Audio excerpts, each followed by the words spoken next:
दादा, मुख्यमंत्री शुभेंदु अधिकारी दिल्ली में है। एनसीपीआई के जो सांसद है, पहले टीएमसी के थे, उनके साथ में मीटिंग है। क्या बोलिए इस मीटिंग को लेकर? ये देखिए, जो 20 सांसद का बात हो रहा है जो एनसीपीआई में गया है, वो लोग तो ये बोला है कि 50 साल बाद बंगाल में ऐसा मौका मिला है जब सेंट्रल और स्टेट मिलके बंगाल का डेवलपमेंट के लिए काम कर सकते हैं।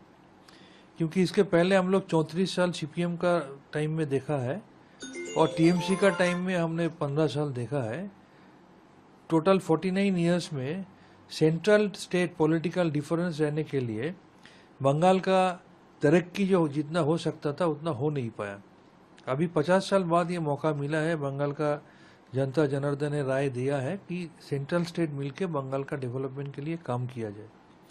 और जिस तरीके से शुभेंदु अधिकारी जी 9 मई को शपथ लेने का बाद से काम कर रहा है, पिछले 2-2.5 महीना में वो दिखा दिया कि वो सच्चे दिल से काम करना चाहता है, बंगाल का डेवलपमेंट के लिए काम करना चाहता है।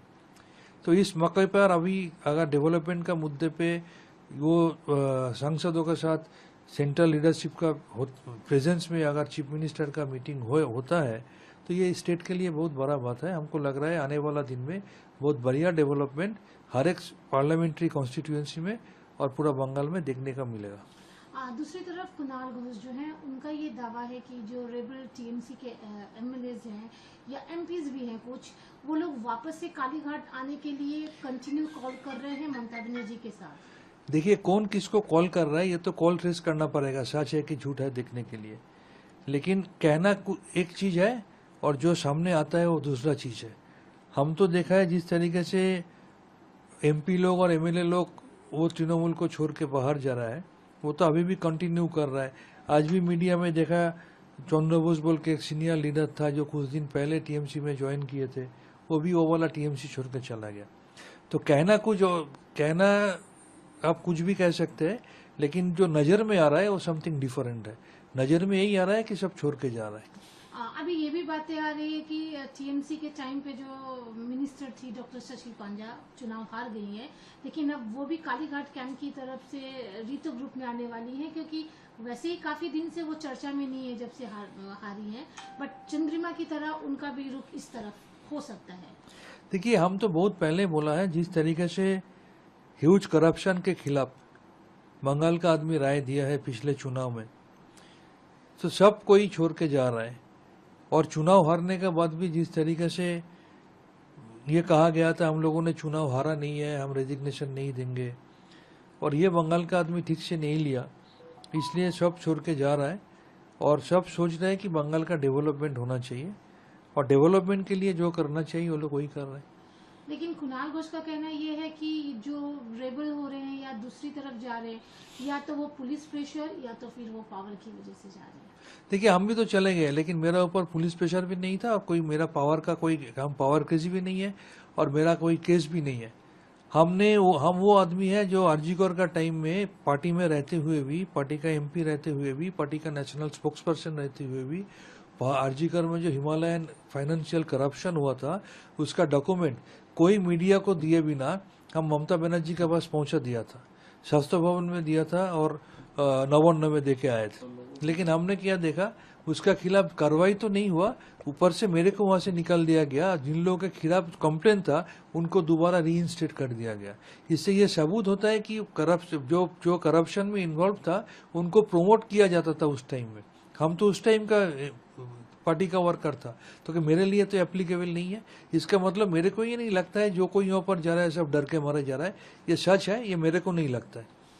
अभी अभिषेक बनर्जी की बात करें तो उनके जो आई ट्रीटमेंट की बात थी, सुप्रीम कोर्ट तक में वो गए थे कि बाहर विदेश उन्हें भेजा जाए ट्रीटमेंट के लिए। सुप्रीम कोर्ट ने कह दिया कि फैसला इस पे हाई कोर्ट लेगा। देखिए, ये तो जुडिशियल मैटर है, court will take its own course, वो कोर्ट का जजमेंट सबको मान के चलना पड़ेगा। इसमें हर एक आदमी को अपना इंडिपेंडेंस डिसीजन लेने का हक है कि वो कहाँ ट्रीटमेंट कराएगा। वो पहले भी उसका यूएसए में ट्रीटमेंट हुआ था बोल के हम सबको मालूम है। लेकिन ये भी सच है कि हमारा बंगाल में भी आई का ट्रीटमेंट बहुत अच्छी तरह होता है। अभी कोई सोच रहा है कि वो बाहर जाके फिर दोबारा आएगा कि नहीं आएगा, वो तो दूसरा बात है। लेकिन कोर्ट का जो वर्डिक्ट है वो सबको मानना पड़ेगा, वो मान के चलना पड़ेगा। दादा, प्रशांत किशोर को आप बहुत अच्छे से जानते हैं, यहाँ टीएमसी के लिए भी उन्होंने काम किया है। फाइनली वो बांकीपुर में वो अच्छी खासी लीड से जीत गए। उनकी जीत को लेकर क्या बोलेंगे, क्योंकि भाजपा की वो दीवानी बनी बनाई सीट थी जहाँ वो हारे हैं। देखिए, एक सीट का चुनाव को लेके और उसका मतदान का ट्रेंड को देखे और उसका नतीजा को देखते हुए पूरा कंक्लूजन में आना नहीं चाहिए। सच तो यही है कि बंगाल में 22-23 स्टेट में अभी देश में 22-23 स्टेट में अभी भी भाजपा का राज चल रहा है।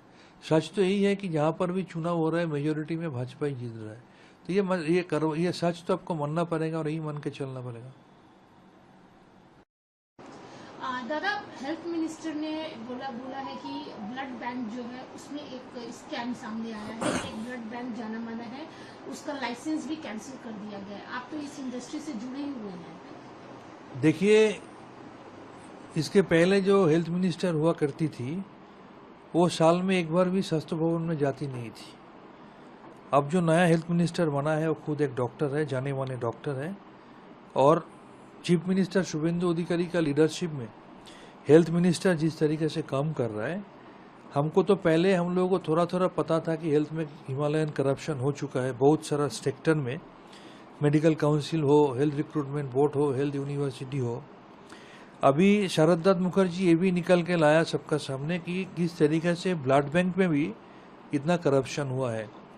Without proper process, without proper licence Bengal का ब्लड, हम लोगों का दिया हुआ ब्लड बाहर में ब्लड ट्रैफिकिंग, चाइल्ड ट्रैफिकिंग हम लोग सुने थे, वुमेन ट्रैफिकिंग हम लोग सुने थे, अभी ब्लड ट्रैफिकिंग भी हुआ है पिछले सरकार की राज में। और ये शारदा मुखर्जी हेल्थ मिनिस्टर जिस तरीके से इन्वेस्टिगेट कर रहा है, बहुत सारा ब्लड बैंक को स्टैम्प किया गया है जो ब्लड बैंक इस करप्शन में इन्वॉल्व था। और ये पता चला कि एक साउथ कलकत्ता का एक ब्लड बैंक जो इंसिडेंटली चीफ मिनिस्टर का कॉन्स्टिट्यूंसी में पड़ता है, उसका लाइसेंस भी खारिज हो गया है। ये बहुत वेलकम स्टेप है और हमको लगता है जिस तरीके से शारदा मुखर्जी और नया सरकार हेल्थ सेक्टर में एक तरीके से डेवलपमेंट का काम कर रहा है और दूसरा तरीका से ये करप्शन को रोकने के लिए काम कर रहा है, आने वाला दिन एक करप्शन फ्री हेल्थ डिपार्टमेंट होगा। और मेरा एक सजेशन है, जिस तरीके से मेडिकल काउंसिल हो, हेल्थ रिक्रूटमेंट बोर्ड हो, यूनिवर्सिटी हो, अर्जीकर हो, अवाया हो, सब हेल्थ करप्शन में नॉर्थ बंगाल लॉबी और उसका किंग पिन SP दास का नाम आता था। इस करप्शन में भी उसका नाम है कि नहीं, ये भी जांच करके देखना चाहिए।